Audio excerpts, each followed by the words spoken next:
Now, the mysterious site of Minninglow in the Derbyshire Peak District is located just off the High Peak Trail near the villages of Pikehall and Parwich.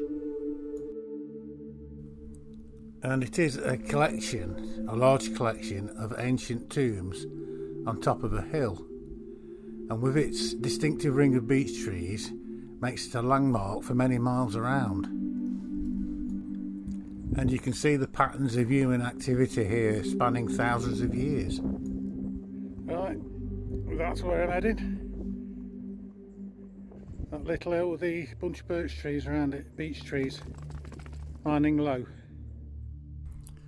Now, this 17th century quarry is beside the High Peak Trail, east of Minninglow, and it contains the remains of a disused lime kiln. I think it was called a former pie kiln, and it's partially covered, although some of the stonework is visible. I'll show you in a bit. Now, this Bronze Age barrow has a diameter of about 45 feet and a height of about 4 foot. And it was opened by Thomas Bateman in 1843, who was a well-known and respected antiquarian of the Peak District. And during his investigation, he found 2 skeletons, and they were found in a cist with a cremation burial and an iron knife in the remains of a sheaf. And on the south side, there was an extension to the tumulus, and they discovered another skeleton and another cremation, together with a highly ornamented drinking cup. And this may have been a satellite burial from Anglo-Saxon or even Norse.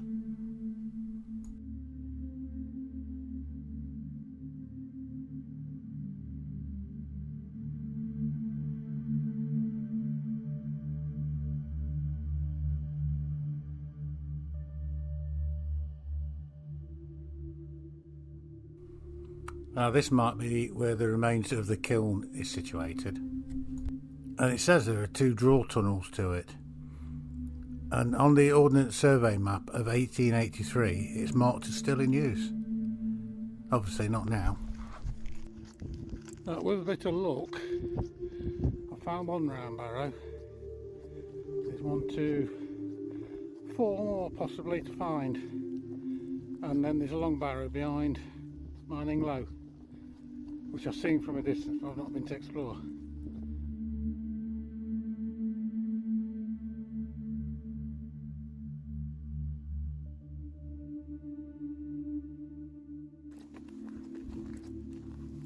Oi, come on, don't go over there because the sheep. Now, the White Peak limestone was formed 340 million years ago, and it's from shells and bones of creatures compressed in the bed of a tropical sea. And humans have crossed the Peak District Plateau, going back to the Stone Age onto the Railway Age.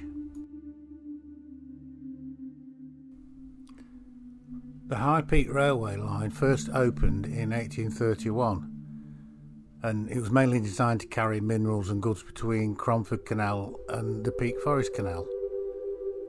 And following the line closure, the Peak District National Park bought the route in 1971, and they turned it into a traffic-free trail for walkers and cyclists.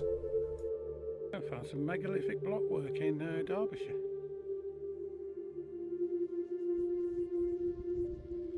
Or am I mistaken?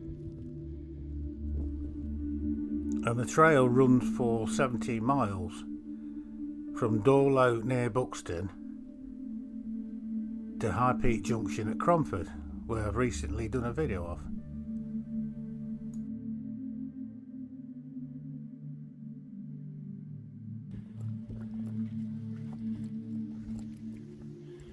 Right, this looks like some kind of ring cane.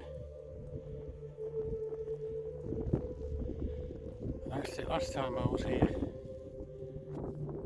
You can see bricks laying on the outside. You got that in the middle. There is a very well marked alignment of a Roman road which runs north-westward for 33 miles over the high ground between Derby and Buxton. The real alignment seems to begin at Minninglow, north of the village of Brassington. However, there's very little sign of it between there and Derby, which may be due to the difficulties of the ground making a straight road impossible. Ah, look what I found. A lime kiln. Now, this one was built backing into an excavated hollow, which is open to the north. And it's from the 1800s and built in dry stone blocks. And it's roughly circular. And it's constructed from limestone.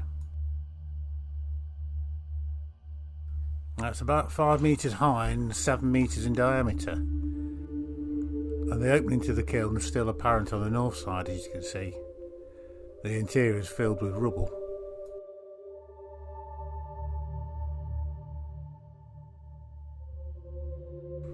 Now, it seems the flue was directly above the centre of the kiln, but it's been demolished to ground level, which has left a depression approximately 2 metres deep in the centre.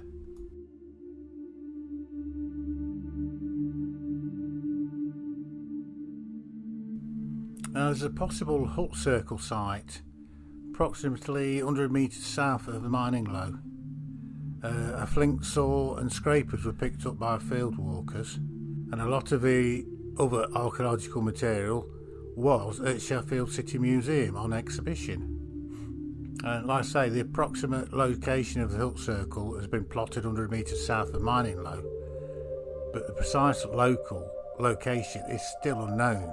There's a lot of quarrying in the area, which adds to the confusion. It's from probably later medieval, but the hut circle may be Bronze Age.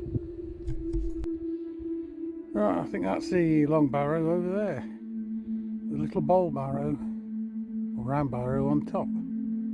I'll check my map when I get over. I think that's it. But it feels ball wide off, so. And over there, the remains of one of the other round barrows.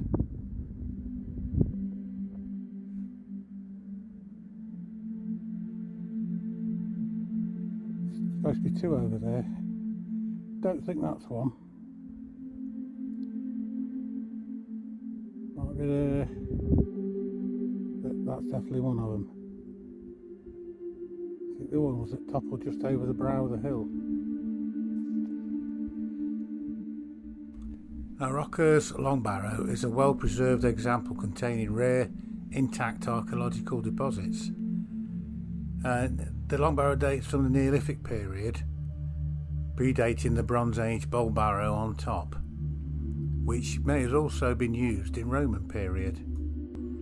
Now, the long wedge-shaped Long Barrow measures 33.5 metres along its axis, and it's about 40 metres wide to the east and 10 metres to the west.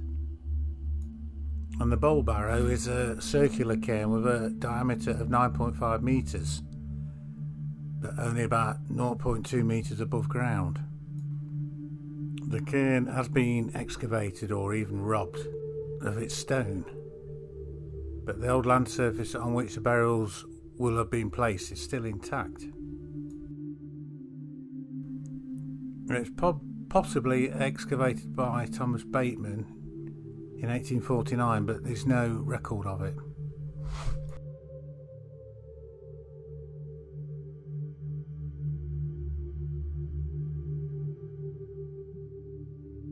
Long Barrow, Minninglow. Look at all these young beech trees. I don't know who planted them, but it's a good idea.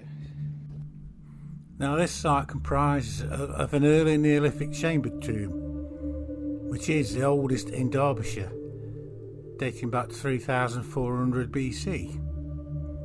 It's also one of the oldest prehistoric monuments in Derbyshire.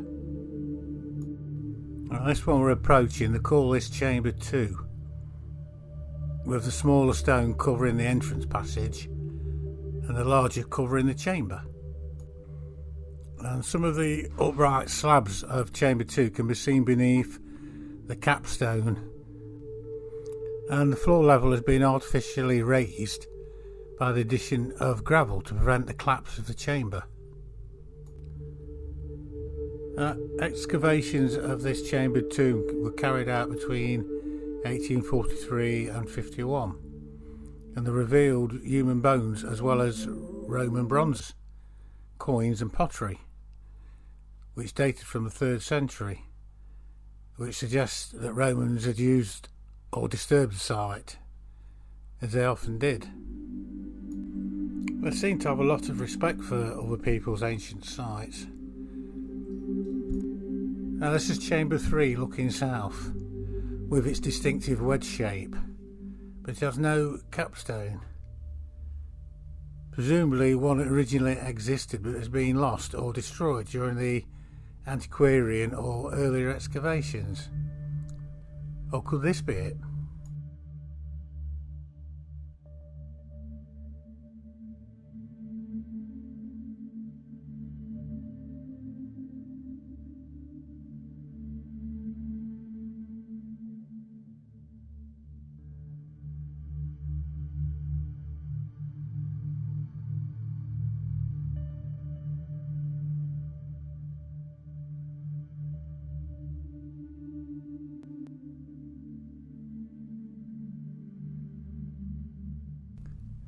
Right here, set in the middle of the earthwork, is Chamber 1. And this chamber is aligned east-west, while the other 3 remaining chambers are aligned north-south, which is a bit unusual. And it's believed to be part of the initial phase of the monument in the Neolithic, with subsequent structures being added and remains being deposited during the Bronze Age and possibly even the Roman period as mentioned. Now, this chamber is also deeper than can be seen today, as it had been filled with gravel to prevent the collapse like Chamber 2 had.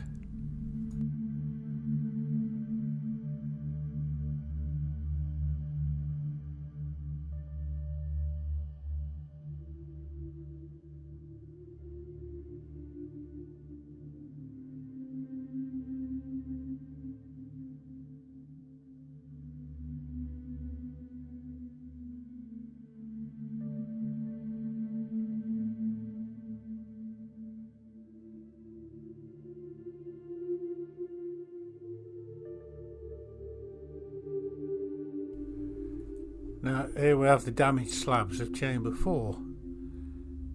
This stands on the western edge of the main body of the mound and is quite badly damaged, and the missing western slab probably formed a rectangular structure. And there's a couple of pieces of rock lying around close by that could be part of the lost capstone. Keep seeing what looks like cut marks now. I'll have to have a look.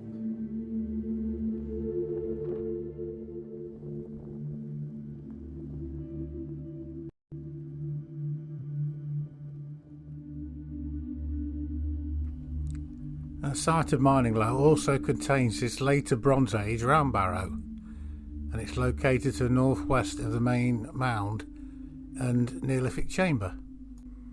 Apparently Thomas Bateman's excavations in the mid-19th century showed that it consisted of an earthen barrow built over pre-existing cairn and cist, and the cist formed part of the original structure, being a cairn that was later overlaid by an earthen barrow. Now it does seem obvious that the earliest structures, chambers, probably the hill itself on which it stands, was still regarded as important in the Bronze Age, while later finds at Minninglow of Roman dates indicates that the site's importance remained till then. Apparently the stone circle at Stanton Moor, 9 Ladies, to the northeast, is perfectly aligned with Minninglow along a ley line, one of the mysterious ancient trackways linking these sites. And it thought it could either be the sightline pathway of early man or linked to defined lines of energy that ancient man was aware of. And Minninglow can be seen from miles away, even from 5 Wells on Bamford Moor. Only when you're up close to the hill does it look pretty unremarkable. Unbelievable, really.